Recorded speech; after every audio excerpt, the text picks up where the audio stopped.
Festival എന്നൊക്കെ പറഞ്ഞു കഴിഞ്ഞാൽ എന്താ മനസ്സിൽ കൂടെ വരുന്നത് ശരിക്കും പറഞ്ഞാൽ? നമ്മൾ ഇപ്പം ഫോർ എക്സാമ്പിൾ ഇപ്പം എനിക്കൊരു ഫെസ്റ്റിവൽ എന്ന് പറഞ്ഞു കഴിഞ്ഞാൽ പെട്ടെന്ന് വരുന്നത്, അല്ലെങ്കിൽ എനിക്കൊരു ഉത്സവം എന്നൊക്കെ പറഞ്ഞാൽ പെട്ടെന്ന് എൻ്റെ ഒരു ചെറുപ്പകാലത്തിൽ ഞാൻ അമ്പലത്തിൽ പോയതൊക്കെ ആയിരിക്കും ഓർമ്മ, അല്ലെങ്കിൽ നാടകം കാണാൻ പോയത്. ചില മണങ്ങൾ നമുക്ക് ഓർമ്മയിൽ നിൽക്കും, ചില ഫീലിങ്സ് നമുക്ക് ഓർമ്മയിൽ നിൽക്കും. ആ സമയത്ത് ചില പാട്ടുകൾ കേൾക്കുമ്പോൾ നമ്മൾ 10 വർഷം മുൻപ് ഈ പാട്ട് കേട്ട മൂഡ് നമുക്ക് ചിലപ്പോൾ കിട്ടിയെന്നിരിക്കും. അങ്ങനെ ഈ ഫെസ്റ്റിവൽ എന്നൊക്കെ പറയുമ്പോൾ എന്താ ശരിക്കും ഓർമ്മ? എനിക്ക് എൻ്റെ വീട്ടിൽ ചെറുപ്പത്തിൽ അതൊക്കെ തന്നെ. ഇപ്പോൾ ഓണത്തിന് ഞങ്ങളുടെ കൂടുതലും വരുന്ന എൻ്റെ അച്ഛൻ ഗൾഫിലൊക്കെ ആയിരുന്നു ആ സമയത്ത്. അപ്പം അച്ഛനില്ല മിക്ക ഫെസ്റ്റിവൽസിനും. ആ സമയത്തൊന്നും അച്ഛൻ അങ്ങനെ വരാൻ പറ്റാറില്ല. അപ്പം ഞങ്ങൾ അമ്മയും മക്കളും ഞങ്ങൾ തന്നെയാണ് ഏറ്റവും കൂടുതൽ സ്പെൻഡ് ചെയ്തിട്ടുള്ളത്. അപ്പോൾ അതൊക്കെ ഒരു എപ്പോഴും ആ സമയത്ത് ചെറിയ സങ്കടമൊക്കെ ആയിരുന്നു.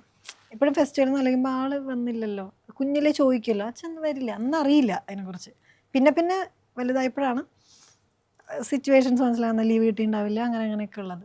അപ്പോൾ ഇപ്പോഴും എന്തോ ഒരു മിസ്സിങ് ആണ് എപ്പോഴും ഒരു ഫെസ്റ്റിവൽ എന്ന് പറയുമ്പോൾ.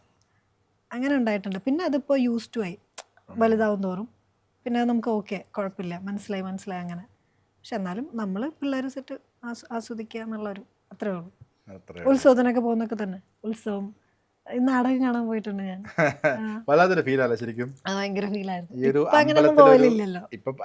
ഫ്രീഡം അങ്ങനെ ഫ്രീഡത്തിന് മാത്രമല്ല, നമ്മൾ അങ്ങനെ ഒരു ഇപ്പം അത് കുറഞ്ഞു, അത് പോയി കാണണം. ഇപ്പം ഞങ്ങൾ ഇടയ്ക്ക് ചിന്തിക്കും ഒന്ന് പോകണം. ഞാൻ ഈ അടുത്ത് ഈ കഥകളിയൊക്കെ കാണാൻ തൃപ്പൂണിത്തറയിലൊക്കെ, അത് കണ്ടിട്ടേ ഇല്ലല്ലോ. അങ്ങനത്തെയൊക്കെ ഇപ്പം കാണാൻ ഭയങ്കര ആഗ്രഹമുണ്ട്. അപ്പം അതൊക്കെ പോയി കണ്ടിരുന്നു ഇപ്രാവശ്യം ഉത്സവമൊക്കെ വന്നപ്പോൾ.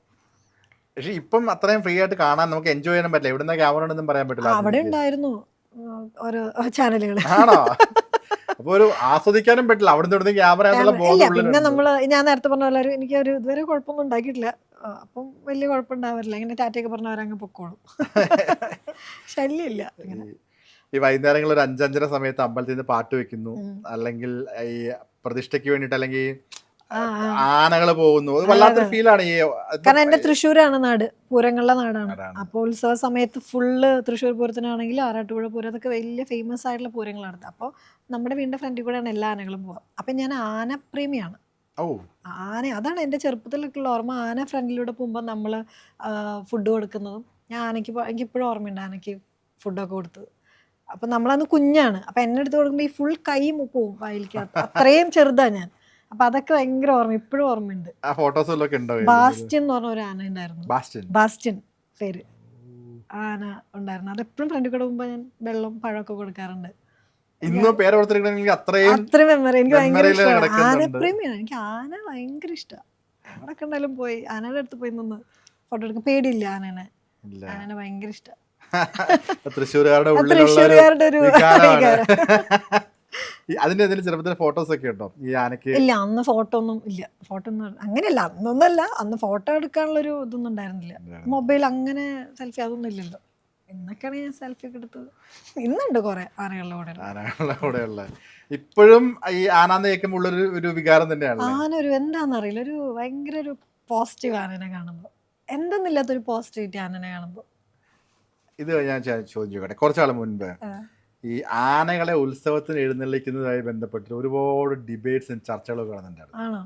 അതായത് അപ്പം ആനപ്രേമികൾ ആനയ എന്ന് പറയുന്ന ഒരു ജീവിയെ അല്ലെങ്കിൽ മൃഗത്തെ കാലും കൈയും കെട്ടിയിട്ട് ഈ ചൂടിൽ കൊണ്ടുവന്ന് നിർത്തി അവരങ്ങ് ആഘോഷിക്കുകയാണ് അവരുടെ ആനപ്രണയം. പക്ഷെ ആ മൃഗത്തിന് അത് എന്തോരം ദ്രോഹമാണ് ചെയ്യുന്നത്. കാട്ടിൽ മേഞ്ഞടക്കേണ്ടതിനെ ഇങ്ങനെ കൂച്ചുവലം കിട്ടി ഇത്രയും ചെണ്ടമേളത്തിന്റെയും അല്ലെങ്കിൽ വെടിക്കെട്ടിന്റെയും നടുക്ക് കൊണ്ട് നിർത്തിയിട്ട് ഇവര് കിടന്ന് ആർപ്പ് വിളിക്കുകയാണ്. ഇതാണോ ആനസ്നേഹം എന്ന് പറയുന്ന പല ഡിബേറ്റ്സ് നടന്നിരുന്നു. അതിനെ പറ്റി എന്താ പറയാനല്ലേ? ഇതിപ്പോ ആനപ്രേമി പറഞ്ഞോണ്ട് ഞാൻ ചോദിച്ചാണ്, ഇത് നമ്മുടെ ടോപ്പിക് അല്ല. പ്രശ്നമില്ലാത്ത ആനയ്ക്ക് പ്രശ്നമില്ല, കണ്ടു നിൽക്കുന്ന ഇവിടെ എപ്പോഴും അതാണല്ലോ ഡിബേറ്റ്. ആ പർട്ടിക്കുലർ ടീമിനൊരു പ്രശ്നം ഉണ്ടാവില്ല, കാണുന്നവർക്കാണ് എപ്പോഴും പ്രശ്നം. ആനയ്ക്ക് പ്രശ്നമില്ല. ആനയ്ക്ക് ഭയങ്കര ഇഷ്ടമല്ലേ ഫുഡും കഴിച്ച് ഭയങ്കര അതുപോലെ ടേക്ക് കെയർ ചെയ്യുന്നത്. അവിടെ ആനയൂട്ടൊക്കെ കണ്ട ഭയങ്കര രസമുള്ള. പിന്നെ നമുക്ക് ആനേനെ അങ്ങനെ അഴിച്ചു വിടാം. ഇപ്പൊ പറഞ്ഞില്ലേ കൂച്ചുവല്ലെങ്കിൽ, നമുക്ക് ഒരു ആനേനെ ഇഷ്ടമെന്ന് കരുതി അന്ന് ഇറങ്ങി ഓടിക്കോന്ന് പറയാൻ പറ്റില്ല. ആനേനെ അങ്ങനെ നമുക്ക് അതിൻ്റെതായ രീതിയിൽ ട്രീറ്റ് ചെയ്യണം. സോ പിന്നെ ഓരോന്നിനും ആനയ്ക്ക് പകരം നമുക്ക് പോയി എഴുന്നള്ളിപ്പിൽ നിൽക്കാൻ പറ്റില്ല. ആന പറഞ്ഞ ഞങ്ങൾ നിൽക്കാന്ന എന്ന് ഓരോന്നിനും ഓരോ ഭംഗിയുണ്ടല്ലോ. അതിനെല്ലാം കൂടെ ഇങ്ങനെ എന്താ പറയുക മിക്സ് ചെയ്യുന്നതിലാണ് എനിക്ക് എതിർപ്പ്. ഓരോന്നിനും ഓരോരുത്തരുണ്ട്, അതിന് വേണ്ടിയിട്ടാണ് ഓരോരുത്തരുള്ളത്. അതിന് അതിൻ്റെ ഭംഗിയിൽ അങ്ങോട്ട് ആസ്വദിച്ച് കിട്ടും. പിന്നെ അവരെ ഉപദ്രവിക്കുന്നു അതിനൊക്കെ വരുമ്പോൾ അതിനെതിരെ എടുക്കാനുള്ള ഒരു ടീമുണ്ടല്ലോ, ഡിപ്പാർട്ട്മെന്റ് ഉണ്ടെന്നാണ് ഞാൻ വിശ്വസിക്കുന്നത്. അത് അവർ നല്ല രീതിയിൽ ചെയ്യുന്നുണ്ടാവായിരിക്കാം. അത് വരുമ്പോൾ ചോദ്യം ചെയ്യും. ആനയെ പീഡിപ്പിച്ചുകൊണ്ടിരിക്കുക എന്നൊക്കെ പറയുന്നത്, തല്ലുന്നതും ഒരുപാട് ഉപദ്രവിക്കുന്നൊക്കെ കണ്ടാൽ അതൊക്കെ ഇപ്പം എത്രയോ പേര് കുടിച്ചിട്ട് അതിനെ അടിക്കുന്നതും തടിയെടുപ്പിക്കാൻ കൊണ്ടുവന്നൊക്കെ. ഈ തടി എടുക്കണമെങ്കിൽ ആനയ്ക്ക് പറ്റൂ. അത് അതിൻ്റെ ഒരു രീതിയിൽ അത് ചെയ്യുന്നതായിരിക്കും. പക്ഷെ അതിന് ഒത്തിരി ടോർച്ചർ ചെയ്യുമ്പോഴാണ് അതിനൊരു നടപടിയൊക്കെ എടുക്കേണ്ടത്. അല്ലാത്ത പക്ഷെ ആനയ്ക്ക് കുഴപ്പമില്ല. ഞാൻ എത്ര ആനത് ആസ്വദിച്ച് നിൽക്കുന്ന കറക്റ്റ് സമയത്ത് ഭക്ഷണം, അതിൻ്റെതായ ഒരു റുട്ടീനുണ്ട്.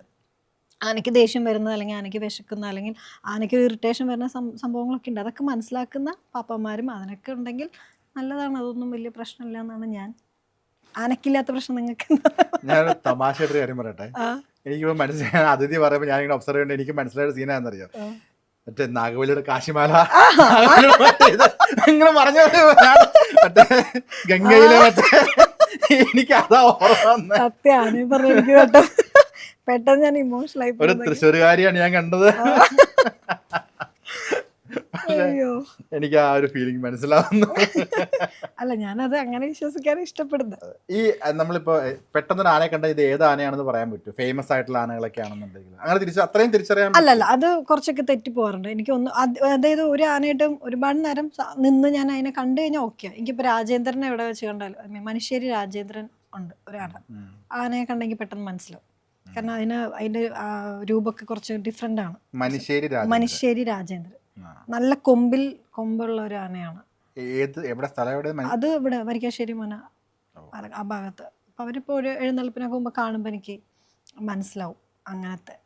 പിന്നെ കർണനല്ലല്ലോ, ഒരു ആന കൂടി ഉണ്ട്, ഭയങ്കര ഫേമസ് ആണ് ട്രിവാൻഡ്രത്തെ. കണ്ടിട്ടില്ല, പക്ഷെ ഞാനത് അകലേന്നേ കണ്ടിട്ടുള്ളൂ.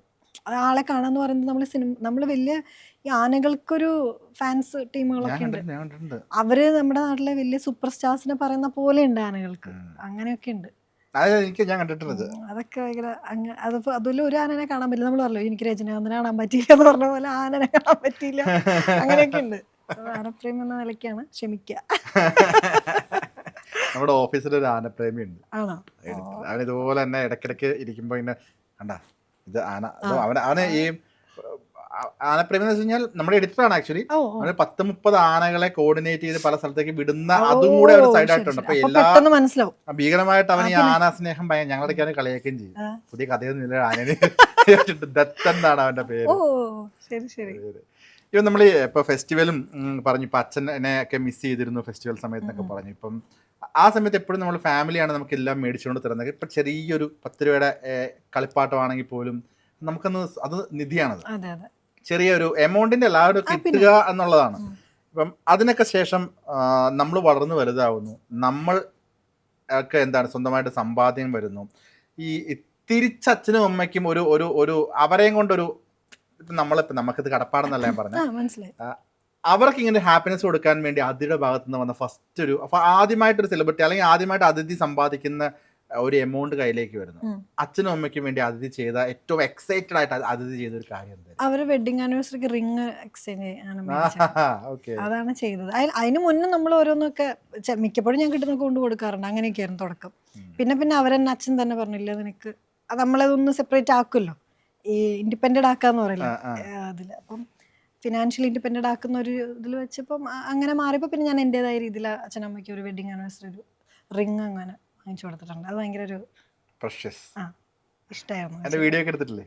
ഫോട്ടോ ഒക്കെ എടുത്ത് വീഡിയോ ആയിട്ട് അങ്ങനെ അവർക്ക് ഷൈ ആയിരുന്നു, അതൊന്നും എടുക്കണ്ടെന്നുള്ളൊരു. എത്രാമത്തെ വെഡിങ് ആനിവേഴ്സറി ആയിരുന്നു? അതാ 24ാമത്തെ. 24ാമത്തെ വെഡിങ് ആനിവേഴ്സറി. ഓക്കെ. ഞാൻ ഈ ചേട്ടൻ എവിടെയാ എന്താ ചെയ്യുന്നത്? ആൾക്ക് ബിസിനസ് ആണ് സ്പൈസസിന്റെ. അപ്പൊ അത് ഹൈദരാബാദിലും അങ്ങനെ ദുബായ് അങ്ങനെ ആള് കണക്ക് നോക്കുന്നതെന്നുള്ളൂ. അപ്പൊ പോയി വന്നാൽ മതി ഇടയ്ക്ക്. നിങ്ങൾ 3 പേരല്ലേ? 3 പേരാ. ചേച്ചിയുണ്ട്, ചേട്ടൻ, പിന്നെ ഞാൻ. ചേച്ചി എവിടെയാണ്? ചേച്ചി മാരീഡ് ആണ്, 2 കുട്ടികൾ, ഹൗസ് വൈഫായിട്ട് ഇരിക്കുന്നു. മ്യൂസിക് ടീച്ചറൊക്കെ ആയിരുന്നു, ഇപ്പോൾ കംപ്ലീറ്റ്ലി വീട്ടിലെ ടീച്ചറാ. അതാണ് ഏറ്റവും വലിയ ജോലി. അത് വലിയ ജോലിയാന്ന് പറഞ്ഞു. അതിഥി പാടില്ലേ? ഇല്ല, ഞാനും അച്ഛനൊക്കെ മറ്റേ ബാത്റൂം സിംഗർ.